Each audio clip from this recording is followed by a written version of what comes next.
امید سے بہت زیادہ جو دیکھنے اور سننے کو ملا ہے، اور کیوں نہ ملتا، مجھے امید سے زیادہ یہاں آپ کی ایکٹیویٹیز کو دیکھنے کا موقع کیوں نہ ملتا، جبکہ ایک ایسے معمار اور ایک ایسے تجربے کار کے جب ہم بھوپال میں آئے تو ہم نے ان کو اسی طرح سے ایک دین اور دین کی تعلیم کے لیے دیوانہ پایا۔ سیفیہ کالج اور وہاں سے چل کر یہاں تک مساجد کمیٹی اور بہت زیادہ تجربے، اور جن لوگوں کے تجربے تھے ان کی صحبتیں، اپنے بڑوں سے رابطہ، ان کی صحبت سے، تجربات سے فائدہ، اور سچی لگن، کشمکش اور مستقل کوشش کرتے رہنا، تو یقیناً ان کی توجہ یہ پود تیار ہو رہی ہے، اور بلکہ تیار ہو گئی ہے۔ انہوں نے جو بیج بوئے تھے وہ درخت بن چکے، ان میں پھول کھل چکے، ان کے پھل آ چکے، اب ان کے پھلوں سے بھی پھل تیار ہو کر آ گئے ہیں، اور وہ دوسروں کو زندگی دے رہے ہیں، علم کی زندگی، روح کی زندگی، خیالات کی پاکیزگی کی زندگی، اچھے کردار اور صالح اعمال کی زندگی، عقائد کی درستگی کی زندگی۔ آپ خوش نصیب سمجھیے اپنے آپ کو کہ آپ کو اتنے بہتر ادارے میں تعلیم حاصل کرنے کا موقع ملا ہے، جہاں کے استاد آپ کے لیے ہم وقت اس جذبے کے ساتھ حاضر ہیں کہ آپ کچھ بن جائیں۔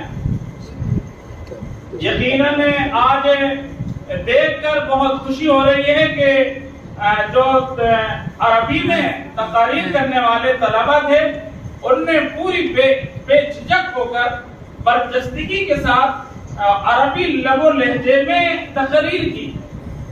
یعنی خدا نخواستہ ایسا نہیں لگ رہا تھا کہ کوئی یہ بچے عجمی ہیں، ان کا انداز بھی وہی عربی تھا، لب و لہجہ بھی وہی تھا، اور یہ ایسا محسوس نہیں ہوا کہ انہوں نے رٹی ہے، بلکہ ایسا لگ رہا تھا کہ کوئی عرب ہے، سمجھ کر بات کر رہا ہے اور اپنے مافی ضمیر کو اپنے الفاظ میں ادا کر رہا ہے۔ وہ کہنا چاہتا ہے، وہ سمجھانا چاہتا ہے، وہ کوئی نئی راہ دکھانا اور کوئی اسلامی پیغام دینا چاہ رہا ہے۔ حفظ کے طلبہ نے بہت ہی اچھے الفاظ، میں سمجھتا ہوں کہ کھیل کی کسی بینڈ پر اور ڈھول بچیلوں کے پیچھے گھوم رہے ہو۔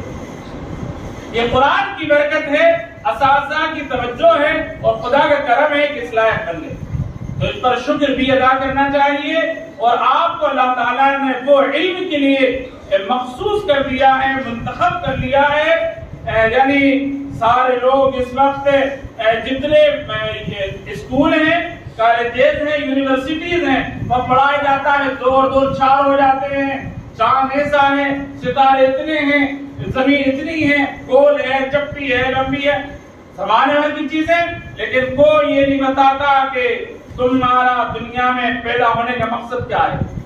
مخلوق کے بارے میں علم سب دیتے ہیں، خالق کے بارے میں کوئی نہیں بتاتا، زندگی کا مقصد کوئی نہیں بتاتا، اخلاق کوئی نہیں بتاتا، کوئی نہیں بتاتا کہ تیری ماں نے تجھے 9 ماہ پیٹ میں رکھا ہے، اس کی حیثیت تیرے لیے کیا ہے۔ یہ اسلام اور یہ مدرسے آپ کو بتاتے ہیں کہ اس کے قدموں میں تیری جنت ہے۔ کوئی اسکول نہیں بتاتا کہ باپ تیرے جنت کا دروازہ ہے، کوئی اسکول کالج دنیا کی تعلیم نہیں بتاتی کہ پڑوسی کا حق کیا ہے۔ یہ مدرسے ہیں جو انسان کو انسان بناتے ہیں، جو انسان کے اندر شرافت کا بیج بوتے ہیں، جو اخلاق کی تعلیم دیتے ہیں، جو اچھا انسان بناتے ہیں۔ تو یہ سمجھ لیجیے کہ اصل تعلیم ہیرے موتی جواہرات دیے ہیں، باقی تو میں سمجھتا ہوں کہ کنکر اور پتھروں کی تعلیم تو یہی رہ جائے گی۔ کوئی بھی آدمی کتنے بڑی حیثیت کا مالک ہو جائے، زمانے بھر کی تعلیم مل جائے، لیکن اس پر اجر نہیں ہے۔ اجر آپ کو ایک ایک حرف پر، ایک ایک حرف پر، ایک ایک لفظ پر، آپ کی راتیں، آپ کی صبح، آپ کی شام جو آپ یہاں محنت کر رہے ہیں، یقیناً ان پر اجر ہے، اور انشاءاللہ ایک دن آئے گا پہلا، دوسرا، تیسرا درجہ پڑھتے پڑھتے حافظ بن جائیں گے، عالم بن جائیں گے، اور آپ اپنے علاقے میں امام، خطیب، واعظ، قاضی ہوں گے۔ کل میں نہیں رہوں گا اور بہت سے اساتذہ نہیں رہیں گے، آنے والے وقت آپ کے ہاتھ میں ہوگا، اور آنے والے وقت کی باغ ڈور آپ کے ہاتھ میں ہوگی، اور قیادت آپ کے ہاتھ ہوگی۔ جب ہم آپ سے امید رکھتے ہیں اور اس امید کے لیے کل کے لیے تیار کر رہے ہیں، تو آپ کو جب اگر 100 کلومیٹر جانا ہوتا ہے تو آپ تیاری کیسی کرتے ہیں؟ آپ کو کسی دوسرے صوبے میں جانا ہوتا ہے، تیاری ویسی کرتے ہیں۔ اگر گرمی کا موسم ہے، سفر میں تیاری گرمی کے اعتبار سے کریں گے، سردی کے موسم میں سردی کے اعتبار سے، بارش کے موسم میں بارش کے اعتبار سے، تو آنے والا وقت نازک سے نازک تر ہے۔ تو ہم اور یہ تمام اساتذہ اور ذمہ داران آپ سے امید کرتے ہیں کہ آنے والے وقت میں مسلمانوں کو چیلنجز ہیں، جو مسائل ہوں گے، اس کا حل ابھی سے آپ کے پاس ہو۔ اس اعتبار سے، زبان کے اعتبار سے، کلام کے اعتبار سے، تقاریر کے اعتبار سے، تحریر کے اعتبار سے، بات چیت کے اعتبار سے، آپ آنے والے وقت کی قیادت آپ کے ہاتھ میں ہے۔ امامت مسلح آپ کے لیے جب تیار ہے تو آپ ہر طرح کے ہتھیار سے، یعنی اخلاق کے، علم کے، خطابت کے تیار ہو جائیں، تاکہ آنے والے وقت میں آپ صحیح رہنمائی کر سکیں۔ اور میں آپ سے عرض کروں کہ آپ اگر اپنے فن میں، اپنے علم میں مضبوط نہیں ہیں، ٹھوس نہیں ہیں، تو قدردانی نہیں ہوتی۔ ہر فیلڈ کا آدمی گھوم رہا ہے، ایک آدمی کا مزاج بن گیا ہے کہ اگر قلم بھی لیتا پوچھتا کون سا پین اچھا آ رہا ہے۔ آدمی کپڑے خریدتا ہے، جوتے خریدتا ہے، جیکٹ خریدتا ہے، کون سی کمپنی کا، کون سا۔ اس وقت بھی جو حافظ ہیں، اچھے حافظ، عالم ہیں، اچھے عالم تو بنیے، تاکہ آپ ہمارے قاری عبدالشکور صاحب جو ہمارے استاد محترم تھے، وہ کہتے تھے کہ جو بھی بنو تو ایسے بنو، اپنے اگر قرآن پڑھتے تو چھا جاؤ، تقریر کرتی تو ماشاءاللہ آپ کا اثر ہو۔ اس طرح سے ہمیں بننا ہے۔ بہت مبارکباد پیش کرتا ہوں حضرت ناظم محترم صاحب اور تمام اساتذہ کے لیے، اور آپ طلباء کے لیے دعا کرتا ہوں۔ اللہ کرے کہ آپ کا مستقبل روشن ہو اور روشن سے روشن تر ہو۔ اس مدرسے کو اللہ تعالیٰ ترقیات عطا فرمائے۔